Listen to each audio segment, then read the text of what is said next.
For joining us for the final event of our lockdown series for Legacy Club. We're so grateful that you have joined us today, and more importantly, grateful that everybody that has joined us over the last 4 to 5 weeks through this lockdown series of events. It's been a great exercise for us as we build up to launching in January, but it's also been great from the point of view of the business, which is to garner support, to give our members and our community an opportunity to connect, to talk, and to get that all-important leg up for business.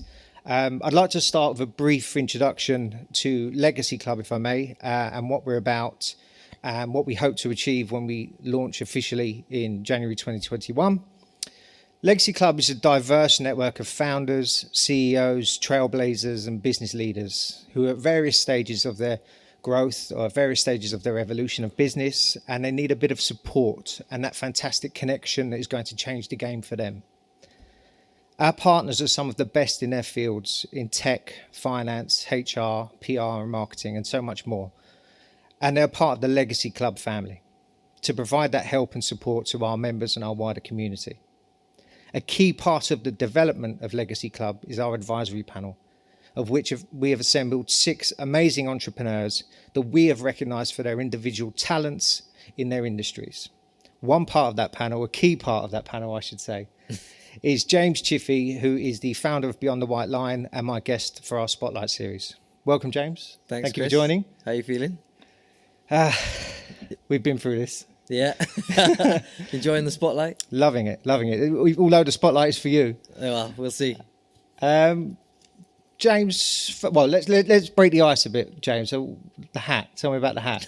Are these team colours? What's going on there? No, actually, I'm glad you brought it up because, there's no allegiance. I'm a bit of a fan of the new era hat range. And to be quite honest, when you said it was a Spotlight series, I thought I would spare everyone the obvious glare. A hat it was. Okay, That fair was enough. it. So we are hoping that we can get some audience guest participation. So please, if you can, and you are logged in on YouTube, please put some questions on the chat because we have a team of people here that will field them through to us. Well, let's start with, let's just get straight to the point, James. No, why Beyond the White Line? Well, my background, whilst quite eclectic, most recently was within the music industry, which, as I'm sure you yourself have experienced to an extent, bears a lot of correlation to the sports industry, and there's a lot of crossover there and parallels. And during my time in the music industry in sort of artist management, I guess I was exposed to, I witnessed and experienced quite a lot of challenges around the cost to the human being, to the individual during their time within that space. So, quite often the artists are treated like commodities. Everybody's got an interest in the individual. So whether it's a label or a publisher or a promoter or a venue, essentially sort of everyone's got an interest there. And quite often we forget the individual.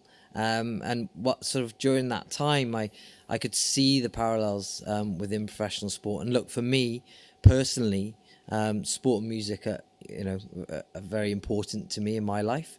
They're like oxygen for me, and sport in particular has got me through some of my own challenges and adversity. So I started looking at it more closely and doing more research, and started to identify some real challenges. And while some of them are well documented, I realized there were deeper issues within professional sport.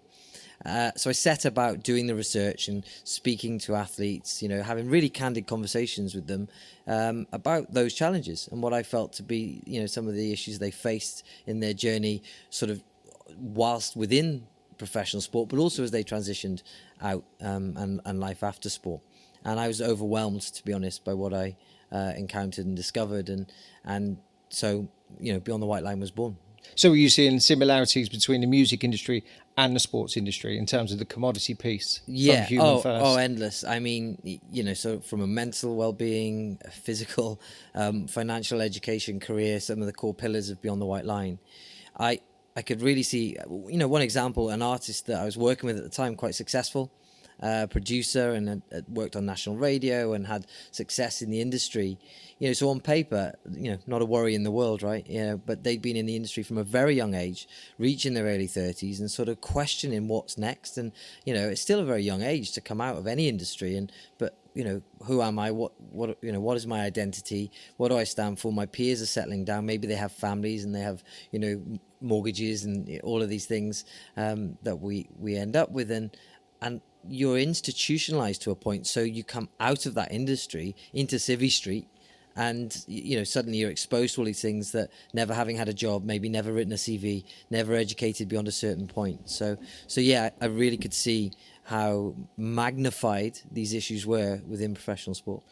One of the things I noticed when I went onto your website, and it was one of the points that made me go, wow, okay, that's shocking, really, right, is the statistics. Mm-hmm. Is it 1 in 2 professional sports people become bankrupt when they leave the game? So 1 in 2 footballers become bankrupt within sort of 18 months to 2 years of leaving professional sport. 1 in 3 divorced. I mean, cricketers are 3 times more likely to commit suicide than the average UK citizen. Professional athletes are exponentially more likely to face bankruptcy than you or I. And I don't think wider society, fans and wider society, realise some of these challenges and that they exist. I mean,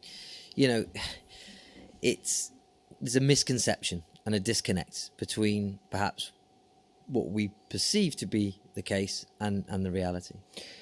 So what I don't get, and forgive me for not knowing enough about it, is why does a not-for-profit organisation have to be the person going knocking on these big, shiny, very expensive doors to say, hey, sit up and take note, there is an issue here that needs looking at? Why does it take Beyond the White Line to go and do that? Or why are they not doing it themselves?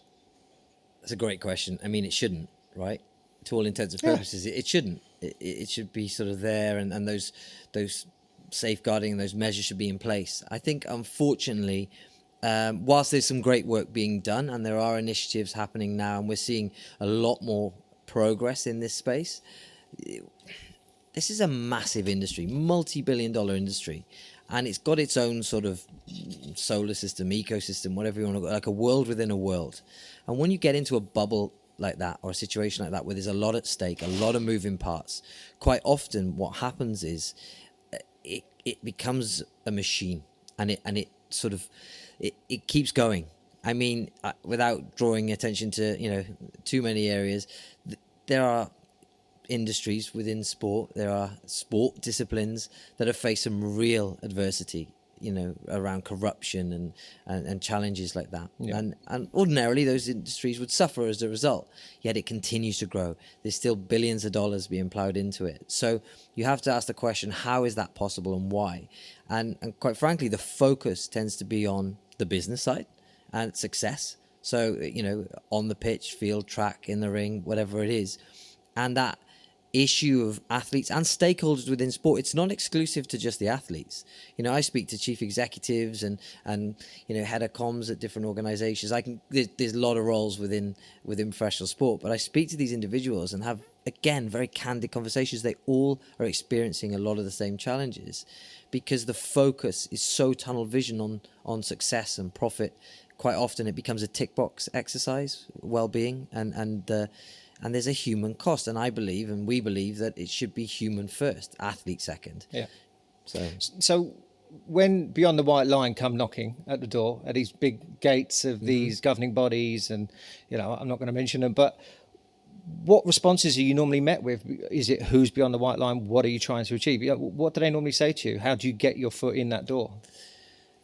It's a journey. It's been a journey. We've been going some time now, and it's a process that you have to go through. So initially you're met with a lot of resistance, for sure. There's a lot of protection around these industries. They fear change quite often. And when the challenges or the issues are systemic, there's a lot of hurdles in the way. So whilst you might make progress with one or another, perhaps you don't really get the momentum you need with the large organizations initially. What we found, and where we found our success, is with the individuals, those people that do champion this space, and athletes in particular initially, and thereafter clubs, organisations, and the governing bodies and federations will follow. I'm certain of it. I'm certain that we will see massive change within this space. It's got to be difficult. It's got to be, like herding cats, trying to get through to these big powerhouses. How is little beyond the white line going to grow big enough to get through these doors? I know you need the support of everybody listening and people like myself, but why should they? Why should they listen? Oh, they have a duty of care. I mean, they have an absolute responsibility to. This is, there's a human cost. At the end of the day, these are human beings. They deserve better.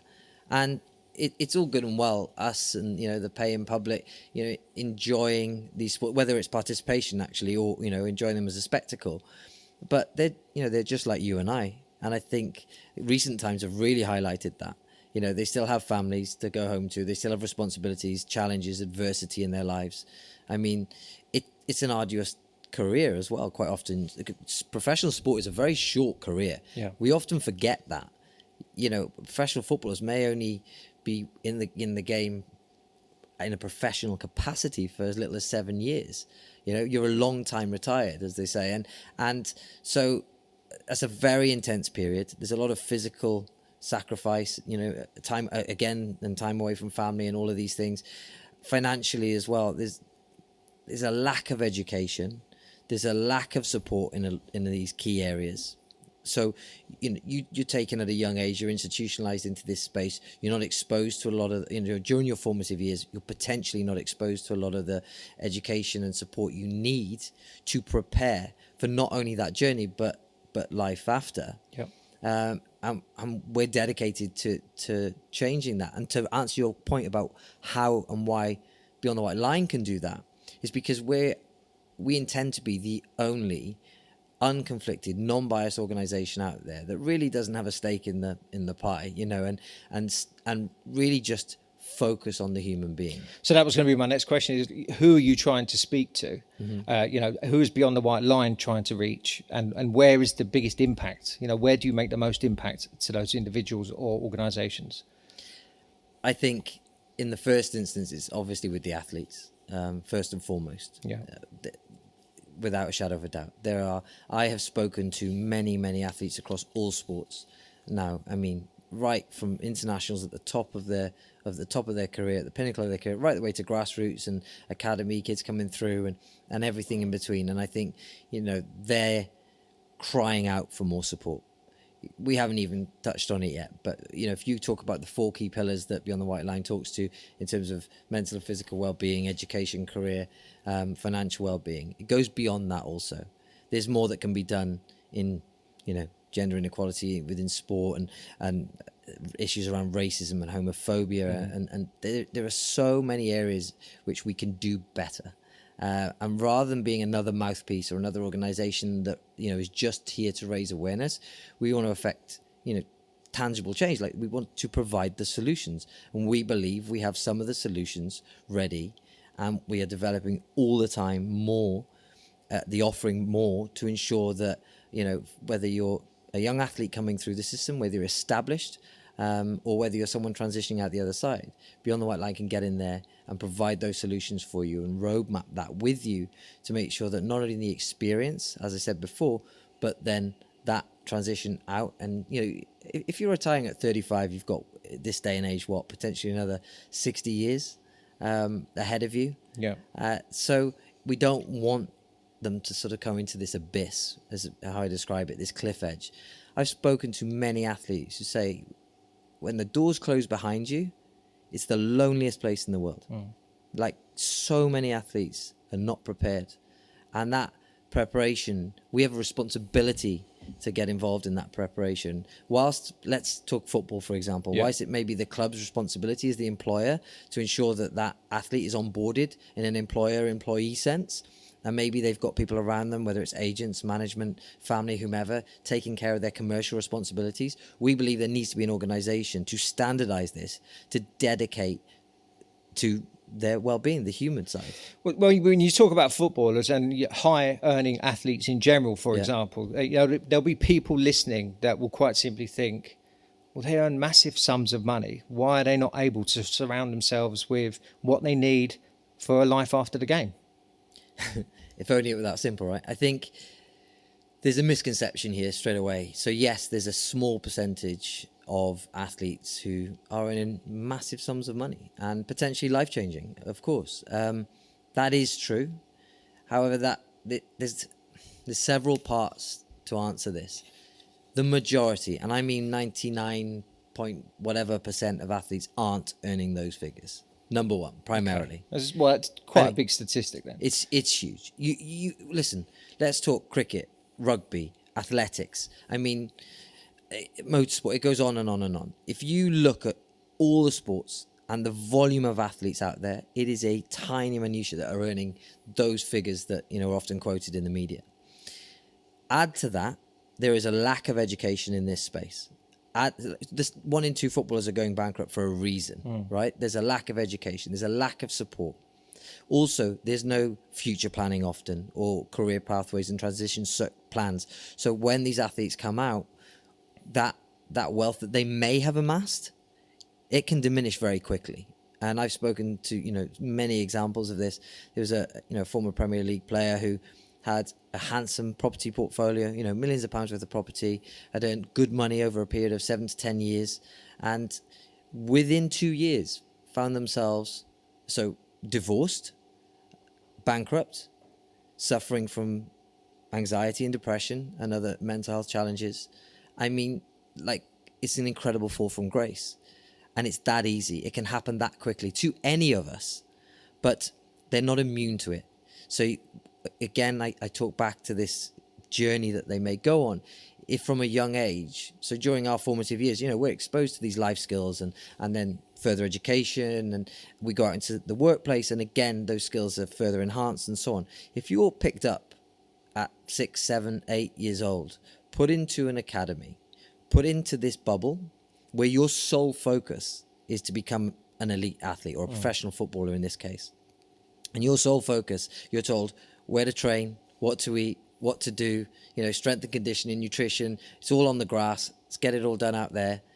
And whilst there are some touch points, there's some minimum audit requirements around certain welfare issues or education or so on, it is insignificant.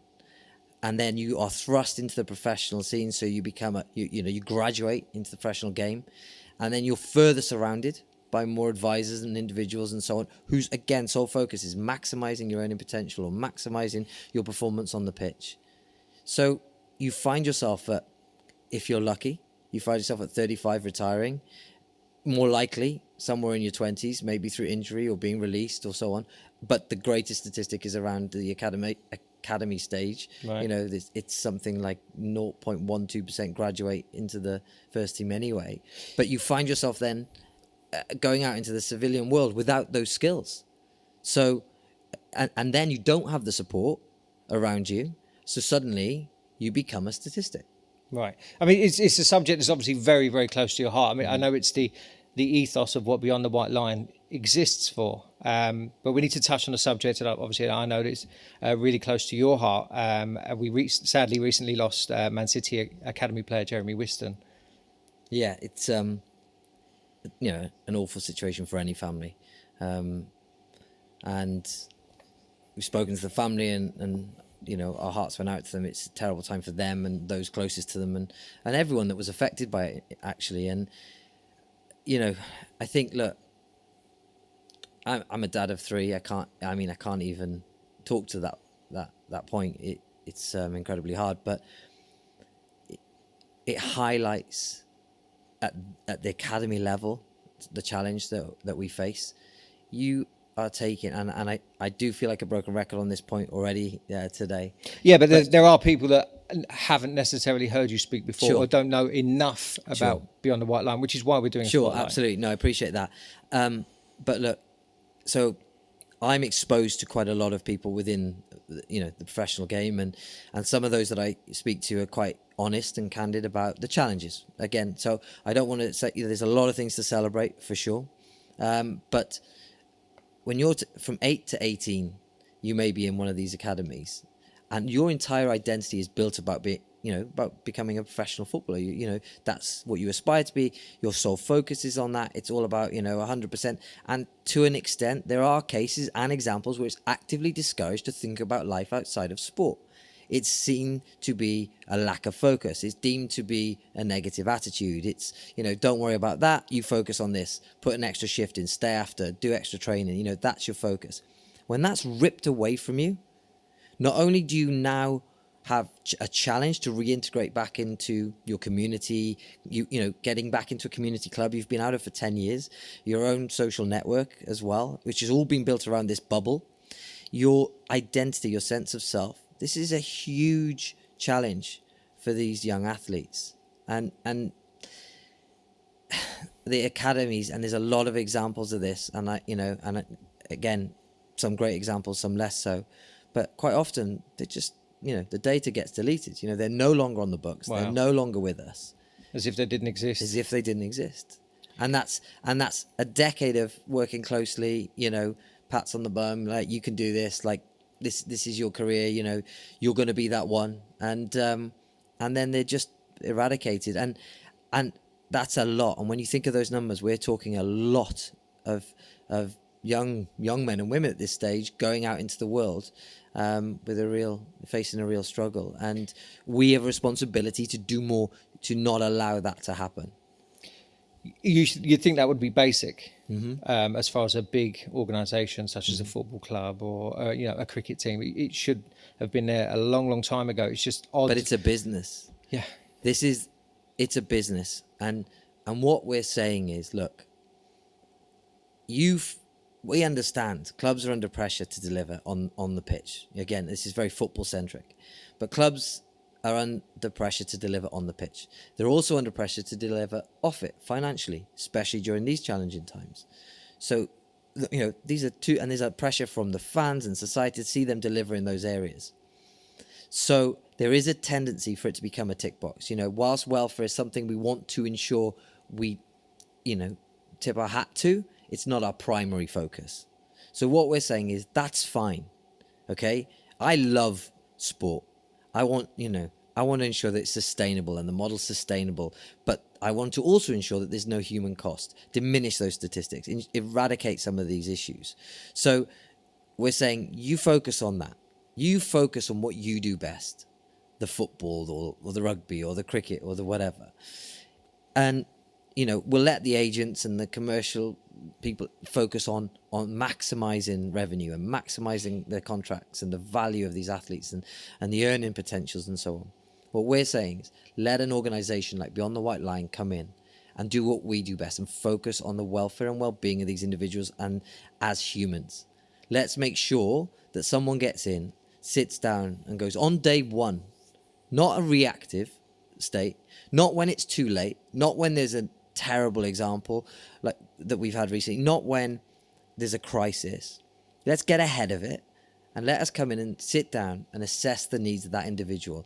Make sure that they're exposed to the right third-party partners and resources within all of these areas, not based on self-interest or favors or backhanders or whatever, but based on what's best for the human, what's best for that individual geographically or their background or their future planning or whatever it is their situation is.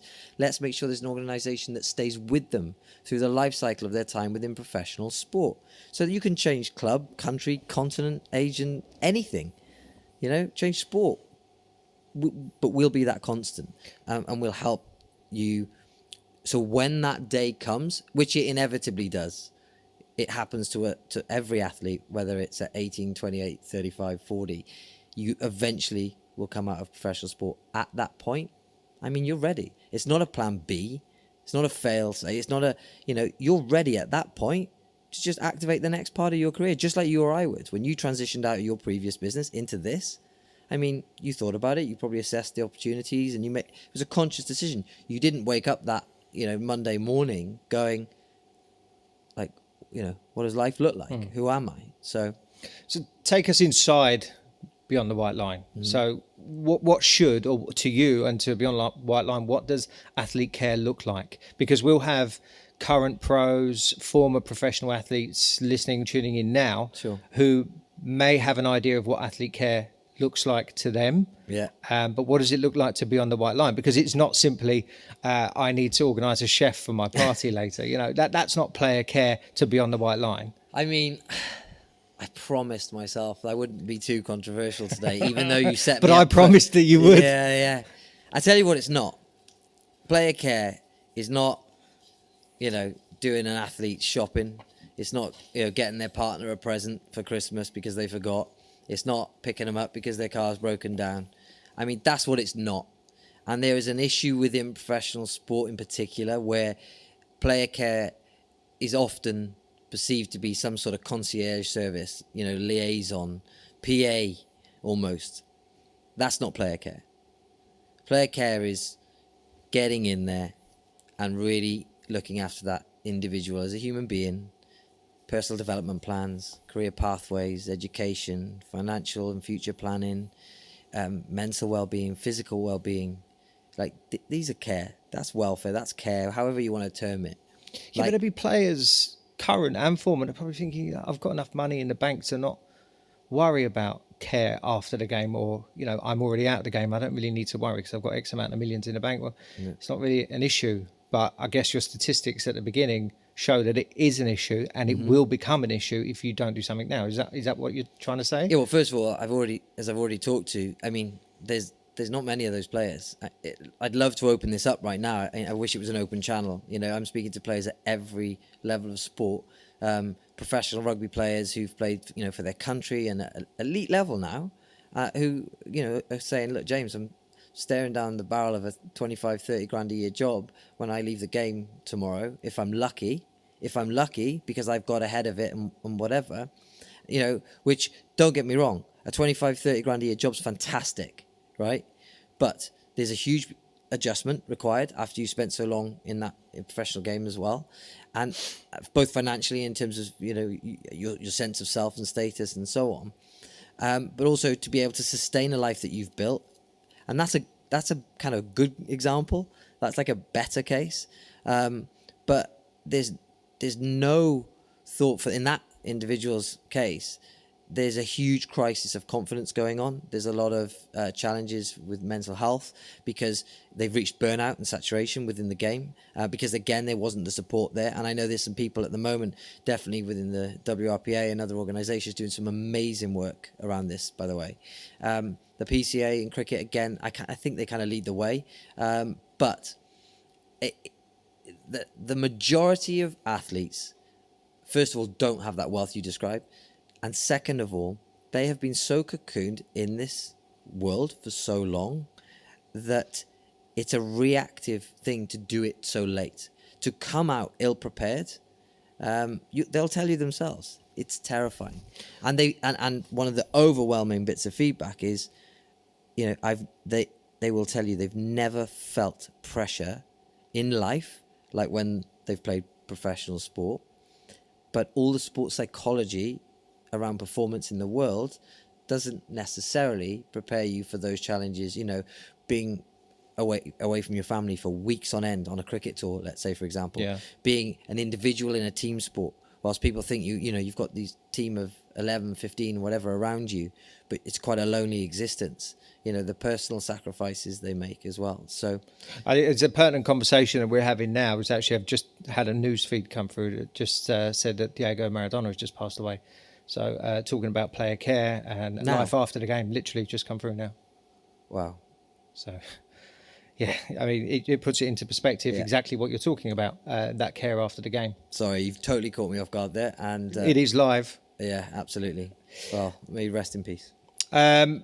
Let's talk about something a bit more positive, which, we have to talk about this. Sorry to throw you off piece there a little bit, James, which is the recent traction of Beyond the White Line and the amazing PR that you've had recently, signing up with Oxford City to be back of shirt sponsor, getting talked about live with Jake Humphries on BT Sport, which was fantastic. I couldn't be more excited for you.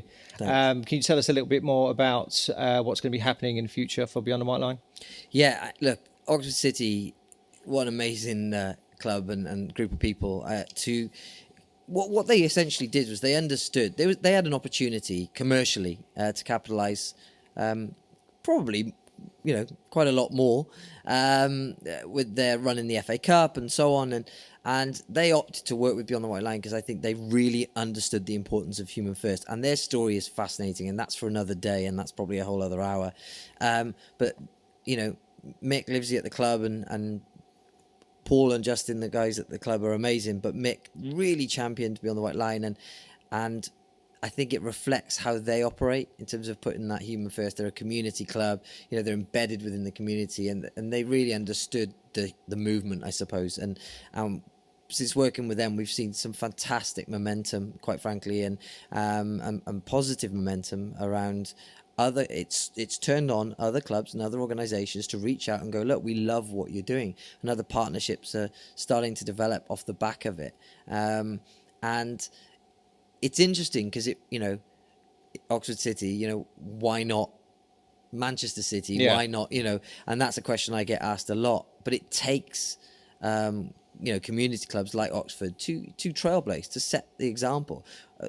They're playing in the FA Cup this coming weekend in the second round against Shrewsbury Town, and we've got some exciting news to come on Saturday ahead of that game. So again, no spoilers, but we're seeing an amazing shift in the mentality within these clubs and within the professional bodies towards this human first movement. So I must champion the fact that there are great people in these organizations looking to do amazing things, but it's a big undertaking. It's a big undertaking. I mean, yeah, hats off to Beyond the White Line for the traction you have made recently. It's been phenomenal seeing it, and it's been great seeing it all come together, particularly on the platforms that we've got available to us.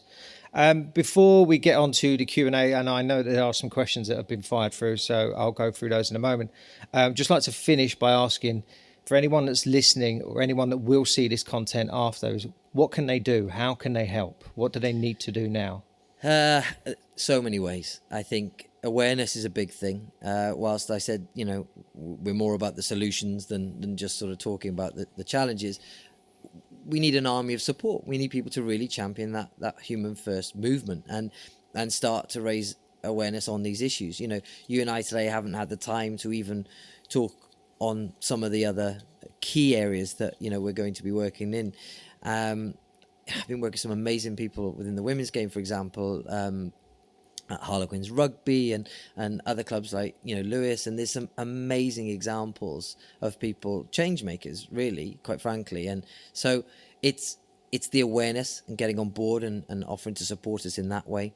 And I think, look, we're going to achieve the goals that we've set out to achieve, and we will affect this change initially here, obviously in the UK, and then globally long term, and change the landscape of professional sport forever. But to facilitate that growth and really fast track it, I think it always comes down with financial support. We're a not-for-profit organisation who will always benefit from whether it's brand partners or individuals or benefactors who want to just help us accelerate that growth. So I mean, it's probably the main appeal. Those are all my questions. We Right. do have quite a few questions coming through from our guests, if you're happy for me to fire some across. Absolutely. So we haven't got any names, so I don't know who they've come from, but let me start with this one. So which aspect or pillar, if any, do you believe holds the greatest responsibility for the suicide statistics? The greatest responsibility? I think it comes back to that care piece, doesn't it? So within professional sport, there is an assumption that the athletes are so surrounded by people within the game, whether it's physio and trainers and coaches and staff and agents, and that they're good, and because their ability to perform and maintain performance, again, there's an assumption that it's all performance related psychology. But of course, we all know, and more than ever now with the mental health epidemic that's sort of we're all becoming aware of in wider society, there's a lot more to it, and there's a lot more that goes on. And just like you and I, there's challenges away from sport that these young men and women be having, whether it's to themselves, reliance on substances, eating disorders, family challenges, all manner of things. And there's still the attitude within sport often that well, we'll get them in front of a sports psychologist, or we'll get them in front of, a peer who can, get a pep talk and a thing. And so I think we need to prioritize mental well-being within professional sport much more, and we need to invest in it heavily and make it a priority. I mean, why is it not written into contracts? Right. Why is well-being not written into a contract? You're writing everything into a contract, right? Anything that you do, the club benefits, the agents benefit, somebody benefits. But you can look at the similarities in being a founder, being an entrepreneur, because business today now has well-being as a piece of a business perk or business privilege. Is a well-being piece. So is your mental health at work? Is it okay? Are you okay? Yeah. You only have to go back about 10 years and that wasn't even asked. No, absolutely. And that's where, whilst, I champion all the good work, that's where sport's behind. So far behind, and dragging our hands a little bit, and it needs to change. And listen, we're about to bring about that change. We're partnering with some really exciting organisations. We are about to bring about that change with the right support, I'm certain. But we need to do more globally, and it's so achievable. Like, it should be every club, every professional body has a responsibility, a duty of care over their stakeholders, and we need to make sure that these athletes and stakeholders within sport are getting the right care. So the question here is, obviously, where Beyond the White Line is a not-for-profit organisation. How is it funded if it's not funded by athletes or professional bodies? Well, I don't want to necessarily go on record. Yeah, I've got a wonderful supportive partner who, through our other ventures, we've been able to sustain it and bootstrap it thus far. Yeah. We've been blessed to have some amazing people help us along this journey, along the way so far. Too many I could name today, but that's where we're at. We're at that stage now where we're ready for that next leap forward. It's simmering. It's going to happen anyway, like I said, and there's no arrogance or ego attached to that statement. As in, the momentum is there. It's going to happen, but it would be, beneficial, and it would accelerate if we had further support. So, we're building a body of content, and there'll be opportunities there. There are brand partners that we're in discussions with. There are, potential sort of angels and philanthropists who like myself, just want to leave a legacy, way beyond my time. I've said it before. That was one of my motivators. I've always worked for career development or aspirationally or money, and I quite frankly don't care anymore in that sense. We don't want for everything. We're humble but blessed that we don't need anything. And I feel like I've got a bit of energy left in the legs and some transferable skills and some insight, and I'd like to give back. And there's enough people out there similarly minded who want to do the same. It's got to be tough though, because it's not a revenue generating business in the traditional sense.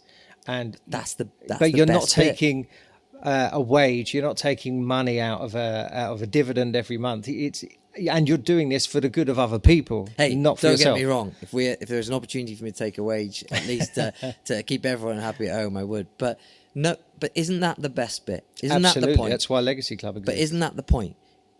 Money. There are organisations out there right now doing similar work. Some great examples. Okay. However, a lot of organisations have to monetize. It's there, there's a cost piece to it always, and I feel like it gets in the way.